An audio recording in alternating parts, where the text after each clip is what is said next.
Assuring them that their clamor for a wage increase and benefits was heard at the highest levels of government and have not fallen on deaf ears. President Ferdinand Marcos Jr.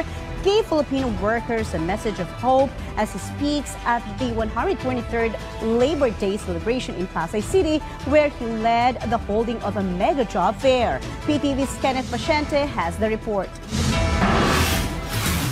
For almost a year now, Rowena has been jobless. So in order to provide for her child's needs, she decided to take a chance at the job fair in Pasay City. Ang laking help sa mga gaya ko na gustong makapag-work. More than 14,000 jobs were offered at the said job fair. The event was led by President Ferdinand R. Marcos Jr. himself. Here, the president emphasized the government's measures for the welfare of Filipino workers. He also recognized workers as the foundation of society and the country's most valuable resource. That is why he said the government is working hard to reward the sacrifices of workers. Among these efforts is the push to strengthen the economy by encouraging investors, which will result in thousands of opportunities. He also pointed out that among the government's initiatives are job fairs that have contributed to a lower unemployment rate.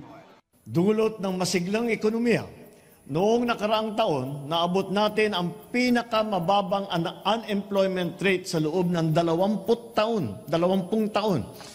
4.3%, pinakamababa sa 20 taon. Patuloy ang pagbuti ng kalagayan ng ating labor market. Nitong Pebrero, bumaba pa sa 3.8% ang unemployment rate natin.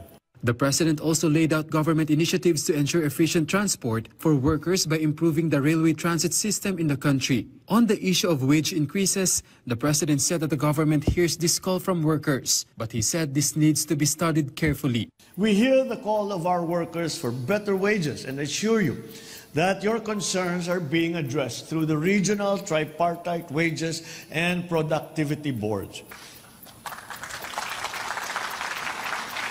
The government stands firm in its commitment to protecting and advancing workers' welfare while promoting inclusive economic development.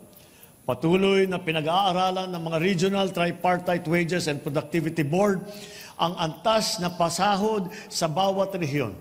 Simula Hunyo ng nakaraang taon, 16 na rehiyon sa Pilipinas ay nakapagpatupad ng dagdag sahod na. Sa kabuuan, 28 wage order na ang naaprubahan.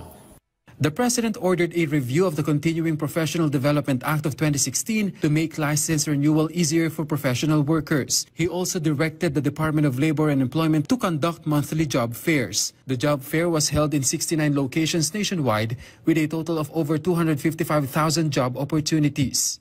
From PTV Manila, Kenneth Paciente, Balitang Pambansa.